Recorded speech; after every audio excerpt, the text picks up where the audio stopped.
2024 లేదా 25లో డిగ్రీ లేదా బీటెక్ చదివారా? సాఫ్ట్‌వేర్ జాబ్ కోసం ఎదురు చూస్తున్నారా? అయితే కోడ్ జ్ఞాన్ 100 డేస్ కోర్సులో చేరండి. జాబ్ సాధించండి. Welcome to Suman TV. నేను మీ సుమన్ టీవీ. నరదృష్టి ప్రభావం కనుక ఉంటే మనిషికి తెలియకుండానే మానసికంగాను శారీరకంగాను చాలా రకాలుగా దెబ్బతినేటువంటి అవకాశం ఉంటుందని చెప్పేసి అంటూ ఉంటారు వైదిక ఆస్ట్రాలజీ ప్రకారం కనుక మనం చూసుకుంటే. అయితే ఈ నరదృష్టి ప్రభావం అనేది ఎన్ని రకాలుగా ఉండేటువంటి అవకాశం ఉంది, అండ్ 2026లో కనుక మనం చూసుకుంటే ఏ రాశి వారికి ఏ విధంగా ఉండేటువంటి అవకాశం ఉంది అనేది ఈరోజు మనతో పాటు వైదిక ఆస్ట్రాలజీ ఉమా గారు ఉన్నారు. వారి మాట్లాడి తెలుసుకుందాం. నమస్కారం ఉమా గారు. నమస్తే నాగరాజు గారు. నరదృష్టి ప్రభావానికి రాళ్ళు కూడా పగిలిపోతాయని చెప్పేసి మాట్లాడుకుంటూ ఉంటారు. అంటే శాస్త్రంలో దీనికి సంబంధించినటువంటి కొంత డేటా కూడా ఉంది. ఈ దృష్టి ప్రభావం అనేది ఎన్ని రకాలుగా ఉండేటువంటి అవకాశం ఉంటుంది? 2026లో కనుక మనం చూసుకుంటే కొన్ని రాష్ట్రాల వాళ్ళకి ఈ దృష్టి ప్రభావం ప్రకారం ఇక్కడిక్కడ కొన్ని మేజర్ చేంజెస్, కొన్ని దెబ్బలు తగిలేటువంటి అవకాశం ఉంటుందని చెప్పేసి అంటుంటారు కదా. అవును. అవి ఎన్ని రకాలుగా ఈ దృష్టి ప్రభావం ఉంది, ఎస్పెషల్లీ విమెన్కి ఏ విధంగా ఉండబోతుంది అంటారు అసలు? తప్పకుండా అండి. ఎప్పుడైనా సరే నాగరాజు గారు, జ్యోతిష శాస్త్రం ప్రకారము మనం ఒక రాశిని కోసం మాట్లాడేటప్పుడు అక్కడ ఉండేటువంటి ట్రాన్సిట్స్ ఆధారంగా వారి యొక్క ఎనర్జీ ఎప్పుడు వీక్ అవుతుంది అనేటువంటిది మనం చూస్తామండి. సో ఎనర్జీ అనేటువంటిది ఎప్పుడైతే వీక్ అవుతుందో, దృష్టి కానీ ఇలాంటివన్నీ కూడా ఎక్స్టర్నల్ ఎనర్జీ అండి, అంటే బయటికి సంబంధించినవన్నీ కూడా. సో ఉదాహరణకి నరదృష్టి అనేటువంటిది ఎన్ని రకాలుగా విభజించబడి ఉంది అంటే 4 రకాలుగా విభజించబడి ఉందండి. ఏమిటి వాటి పేర్లు అంటే, ఒకటి సామాన్యమైనటువంటి దృష్టి, రెండవది మహానరదృష్టి, మూడవది సంభోగ దృష్టి, నాలుగవది సూక్ష్మ నరదృష్టి. ప్రతి మానవుడు కూడా, పుట్టినటువంటి వాళ్ళు ప్రతి ఒక్కరూ కూడా ఈ 4 దృష్టిల్లో ఏదో ఒక దానికి చిక్కుకుని ఇబ్బంది పడుతూ ఉంటారు. మీరు ఇబ్బందుల్లో ఉన్నారంటే కారణం ఈ 4గిట్లో ఒకటి ఖచ్చితంగా కావచ్చు. వాటి విషయంలో మీరు జాగ్రత్తగా ఉండాలి. అవేంటి సార్? ఆ 4 ఏంటి సార్? మొట్టమొదటి నాగరాజు గారు, సామాన్య దృష్టి అండి. అంటే ప్రతిరోజు ఉండేటువంటి మన జీవన విధానంలో మనకి కలిగేటువంటి దృష్టి కానీ, ద్వేషపూరితమైనటువంటి భావాలు కానీ, ఇవన్నీ కూడా వీటి పరిధిలోకి వస్తాయి. మనం ఏదైనా ఒక బట్టలు కానీ, వస్తువులు కానీ, ఒక బండి కానీ కొనుక్కున్నప్పుడు చాలామంది మనల్ని చూసి ఓహో కొనుక్కున్నారా అనేటువంటి భావనతో చూస్తూ ఉంటారు. ఆ సమయంలో మన మీద పడేటువంటి ఆ నెగిటివ్ ఇంపాక్టే సామాన్య దృష్టి అండి. సో దాన్ని ప్రతిరోజు మనం చేసేటువంటి తలస్నానం వల్ల కావచ్చు, లేకపోతే దైవారాధన వల్ల కావచ్చు, అవన్నీ కూడా తగ్గిపోతూ ఉంటాయి. మనకి తెలియదు అది వచ్చినట్టు కూడా. అయితే రెండవది ఉంటుందండి, దాన్నే మహానరదృష్టి అంటారండి. మహానరదృష్టి అనేటువంటిది ఎప్పుడైతే వస్తుందో, ఫర్ ఎగ్జాంపుల్ ఒకళ్ళు చాలా కష్టపడి ఒక ఇల్లు అనేటువంటి దాన్ని కడుతున్నారనుకోండి, మధ్యలో అర్ధాంతరంగా ఇల్లు ఆగిపోతుంది.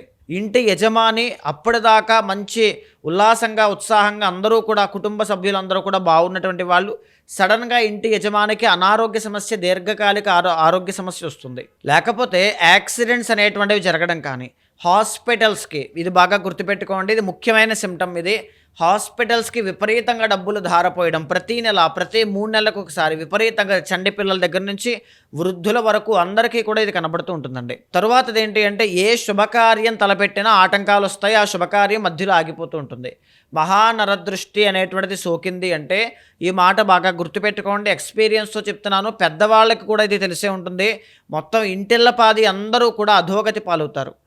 ఆర్థికంగా కానీ, మానసికంగా కానీ, శారీరకంగా కానీ, ఆనందం విషయంలో కానీ, ఎక్కడైనా సరే మానసిక ప్రశాంతత అనేటువంటిది మీకు ఉండదు. తరువాత మూడవది సంభోగ దృష్టి అనేటువంటిది ఉంటుందండి. అంటే ఏంటి అంటే, చాలామంది మనం చూస్తుంటామండి, మ్యారేజ్ అయినటువంటి వాళ్ళు కావచ్చు, ఒక రిలేషన్లో ఉండేటువంటి వాళ్ళు కావచ్చు, వాళ్ళిద్దరి మధ్యలో డిస్టర్బెన్సెస్ అనేటువంటివి వస్తాయి. ఇది ఎక్కడి నుంచి వస్తుందండి? వేరే వాళ్ళ యొక్క దృష్టి ప్రభావం వాళ్ళిద్దరి మధ్యలోకి ఇన్వాల్వ్ అవ్వడం వల్ల, అది అత్తగారు కావచ్చు, తల్లి కావచ్చు, వేరే బయట ఉండేటువంటి స్ట్రేంజర్ ఏ వ్యక్తి అయినా కావచ్చు, ఒక ఫ్రెండ్ కావచ్చు, సన్నిహితుడు కావచ్చు, స్నేహితుడు కావచ్చు, కుటుంబంలో ఉండేటువంటి వాళ్ళు కూడా కావచ్చు. ఆ సంభోగ దృష్టి ప్రభావం కనుక ఆ ఇద్దరి దంపతుల మీద పడింది అంటే ఖచ్చితంగా డైవర్స్ అయ్యే అవకాశాలు చాలా ఎక్కువ ఉంటాయండి. ఎక్స్ట్రా మ్యారిటల్ అఫైర్స్ అనేటువంటివి కూడా ఈ యొక్క సంభోగ దృష్టి వల్లే ప్రారంభం అవుతాయి.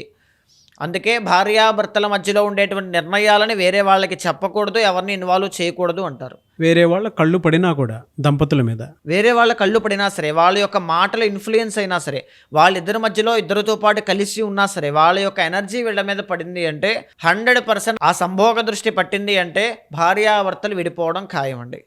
ఇది ఖచ్చితంగా జరుగుతుంది. లేకపోతే ఏంటి అంటే, వాళ్ళకి ఇన్ఫ్లుయెన్స్ అయిపోతారు, చెప్పుడు మాటలకు ఇన్ఫ్లుయెన్స్ అయ్యారు, ఈ మాట వినే ఉంటారు.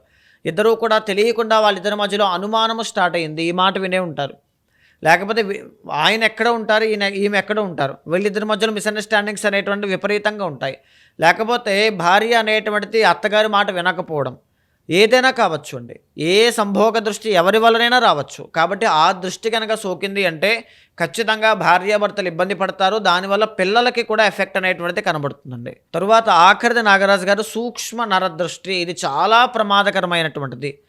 సో ఎప్పుడైనా స్లో పాయిజన్ లాంటిది అనమాట అండి. మన చుట్టుపక్కన ఉండేటువంటి మనుషుల నుంచి వచ్చేటువంటిదే సూక్ష్మ నరదృష్టి.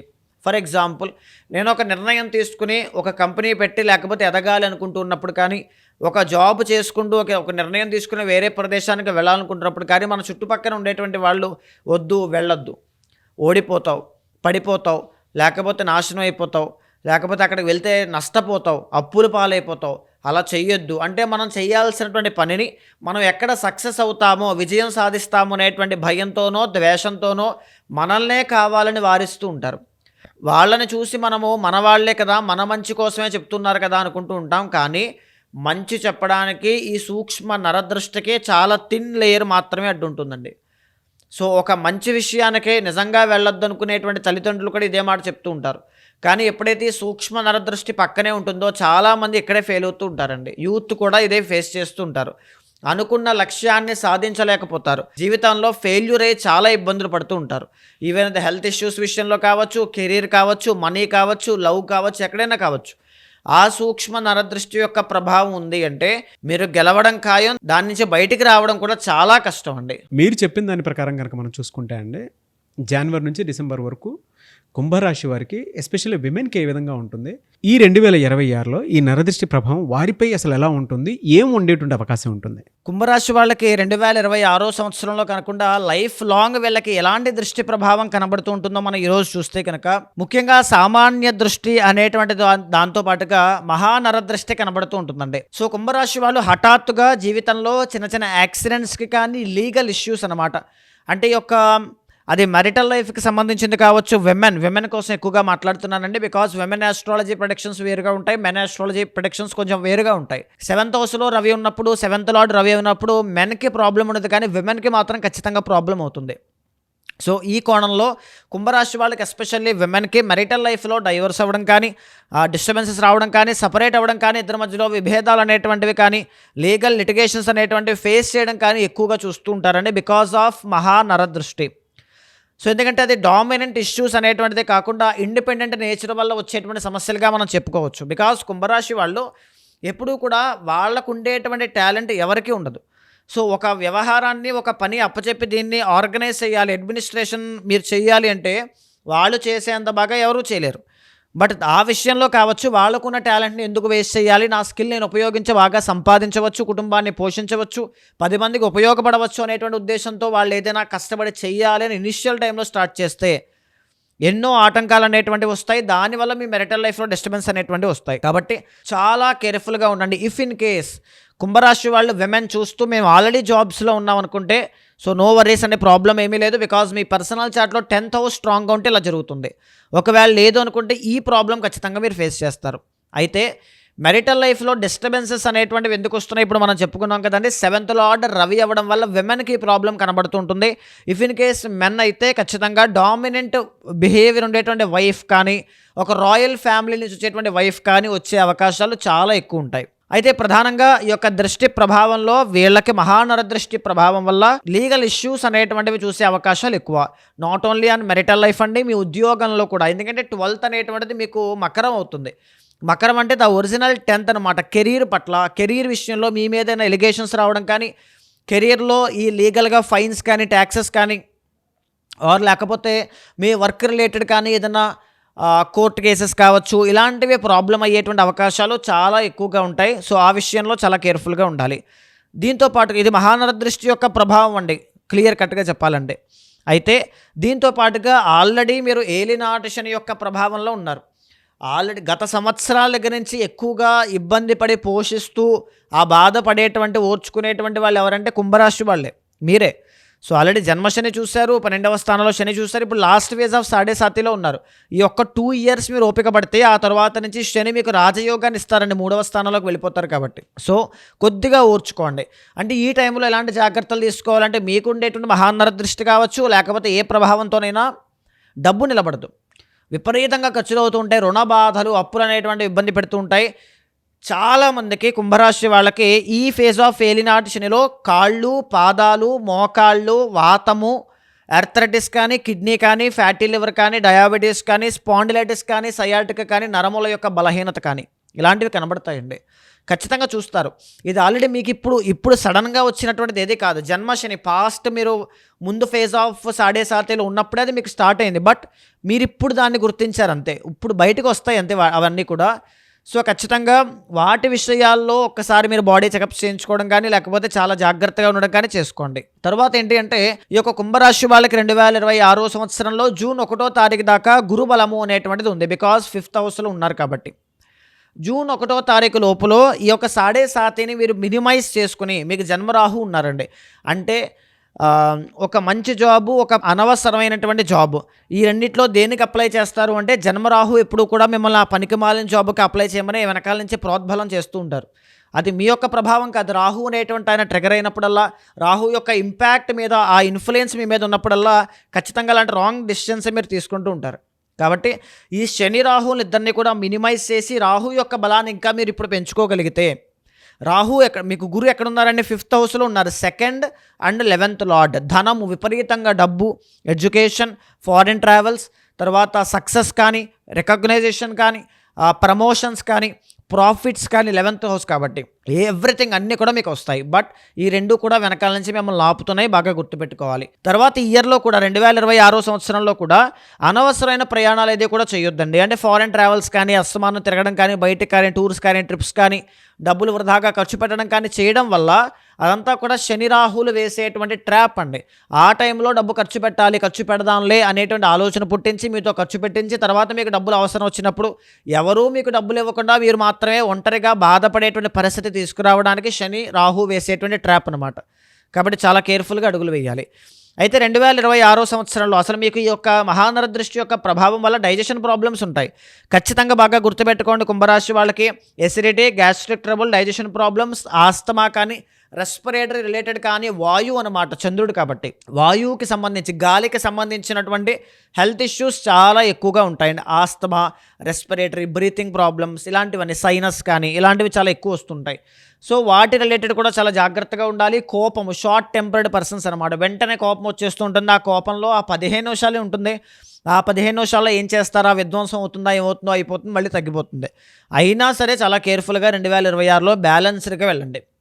జూన్ 1వ తారీఖు తర్వాత నుంచి మీకు గురుబలము అనేటువంటిది ఉండదు. 6వ స్థానంలోకి వెళ్ళిపోతారు ఆయన. దీనివల్ల వచ్చే డబ్బులు కూడా ఆగిపోతాయి.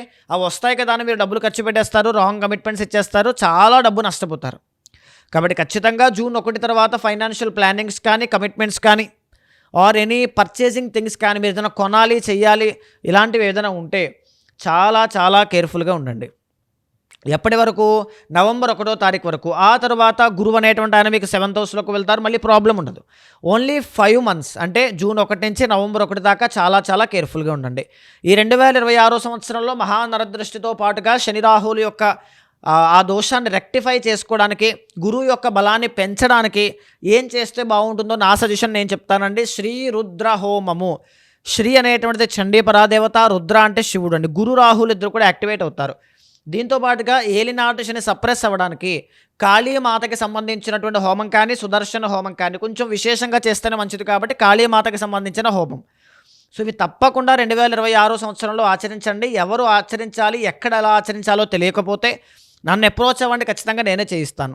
అయితే లైఫ్ లాంగ్ 2026 మాత్రమే కాదు, లైఫ్ లాంగ్లో కుంభరాశి వాళ్ళు ఏ జెమ్ సొల్యూషన్, ఏ జెమ్ స్టోన్ ధరించాలి, ఏ క్రిస్టల్స్ వల్ల మీకు మంచి జరుగుతుందో మనం చూస్తే కనుక మొట్టమొదటిగా మీరు వేసుకోవాల్సిన క్రిస్టల్ ఏంటి అంటే శ్వేత శుక్రరత్నం అండి. 4th and 9th లార్డ్ మీకు శుక్రుడు రాజయోగ కారకుడు. సో శుక్రుడు అంటే డైమండ్స్ యాక్చువల్లీ. సో పెళ్లి కాని వాళ్ళు వేసుకోకూడదు, డైమండ్స్కి కొన్ని రెస్ట్రిక్షన్స్ ఉంటాయి. So particular. సో అవన్నీ కాకుండా వైట్ సఫైర్ అనేటువంటి సెమీ ప్రీషియస్ స్టోన్ కాబట్టి సమానమైన ఫలితాలు ఇస్తుంది. కాబట్టి శ్వేత శుక్రరత్నం వేసుకోండి, వైట్ సఫైర్ అనేటువంటిది. దానివల్ల ఎక్స్ట్రాడినరీ రిజల్ట్స్ అనేటువంటివి కనబడతాయి. దీంతో పాటుగా ఎమితిస్ట్ అనేటువంటి బ్రాస్లెట్ కానీ, మాల కానీ మెడలో ధరించడం వల్ల ఏలినాటి శని ప్రభావం 2 సంవత్సరాలు కూడా మిమ్మల్ని ఇబ్బంది పెట్టదు. శని బాధల నుంచి బయటకు రావడం, ఆ హెల్త్ ఇష్యూస్ అన్ని కూడా క్యూర్ అవ్వడం, పాజిటివిటీ అనేటువంటిది చూస్తారు. అయితే ఓవరాల్గా 2026 సంవత్సరంలో కుంభరాశి వాళ్ళకి చాలా మంచి శుభ ఫలితాలు కనబడుతూ ఉన్నాయి. నేను చెప్పిన ట్రాన్సెట్స్ కానీ, రెమెడీస్ కానీ ఫాలో అవుతూ ఉండండి. ఏదైనా డౌట్స్ ఉన్నా ఖచ్చితంగా కమెంట్స్ రూపంలో తెలియజేస్తుండండి. పర్సనల్ చార్ట్ చూసుకున్న తర్వాత రెమెడీస్ ఆచరించడం పర్ఫెక్ట్ సొల్యూషన్ అని నా అభిప్రాయం. ఖచ్చితంగా వాటిని అనుసరిస్తే 2026 సంవత్సరంలో అద్భుతమైన శుభ ఫలితాలు చూస్తారు. చాలామంది ఏంటంటే మీరు చెప్పిన దాని ప్రకారం రెమెడీ చేయించుకుందాం అనుకున్నటువంటి వాళ్ళు చాలామంది ఉన్నారు. వాళ్ళకి పూజలు కావాలి, కొన్ని క్రతువులు కావాలి, దాంతోపాటు పర్సనల్ చాట్ ప్రకారం ఏదైతే ఉంటుందో అవి మీ దగ్గర అపాయింట్మెంట్ తీసుకొని అన్ని క్లియర్ చేసుకుందాం అనుకున్నటువంటి వాళ్ళు ఉన్నారు. ఆ ప్రాసెస్లో మిమ్మల్ని అప్రోచ్ అవుదాం అనుకుంటే ఎలా? తప్పకుండా అండి. అలాంటి వాళ్ళు ఎవరైనా ఉంటే మీకు కింద కనిపించే అపాయింట్మెంట్ నెంబర్కి కాల్ చేస్తే మా వాళ్ళు మీకు పూర్తి వివరాలు అందిస్తారు. మీ యొక్క డేట్ ఆఫ్ బర్త్ కానీ, టైమ్ ఆఫ్ బర్త్ కానీ, ప్లేస్ ఆఫ్ బర్త్ కానీ అది ఉన్నప్పుడు ఖచ్చితంగా నేను మీ యొక్క జాతకాన్ని చూసి ఒకవేళ ఆ సమస్యకి సొల్యూషన్ ఉంటే నేనే శాంతి పరిహారములు మీకు ఆచరింపచేసి ఏ ప్రాబ్లంతో మీరు ఫేస్ చేస్తున్నారో దానికి సొల్యూషన్ ఖచ్చితంగా చూపిస్తాను. భగవత్ అనుగ్రహం కలిగేలా చేస్తాను. థ్యాంక్ యూ సో మచ్ ఉమాగారు. నమస్తే అండి. చూసారు కదండి ఈ వీడియోపై మీ అభిప్రాయం కమెంట్ బాక్స్లో పోస్ట్ చేయండి. ముఖ్యంగా మీరు కనుక లైఫ్లో మీకున్నటువంటి ప్రతి ప్రాబ్లంకి వేదిక ఆస్ట్రాలజీ త్రూ సొల్యూషన్ కావాలి అనుకుంటే మాత్రం స్క్రీన్ మీద ఉమాగారి కాంటాక్ట్ నెంబర్ కనిపిస్తుంది. మీరు పూజల కోసం అయినా సరే, శాంతి హోమాలు చేయించుకోవాలనుకున్నా సరే, ఏదైనా మంచి రెమెడీ కావాలనుకున్నా సరే, మీ జాతక చక్రం ప్రకారం మీ పర్సనల్ చాట్ అంటే వ్యక్తిగత జాతకం ఏ విధంగా ఉందని తెలుసుకోవాలనుకున్నా సరే, అండ్ మీ కెరీర్ని ఎటువైపుకి తీసుకొని వెళ్తే బాగుంటుంది 2026లో అనేటువంటి విషయం తెలుసుకోవాలనుకున్నా కూడా ఉమాగారి కాంటాక్ట్ నెంబర్ మీకు కనిపిస్తుంది. దాన్ని మీరు కాల్ ఆర్ మెసేజ్ వాట్సాప్ చేసి వెంటనే అపాయింట్మెంట్ బుక్ చేసుకోండి. ఈ వీడియో లైక్ చేయండి, షేర్ మాత్రం తప్పకుండా చేయండి. ఇలాంటి మరిన్ని వీడియోస్ కోసం మా ఛానల్ ఫాలో అవ్వండి. Thank you.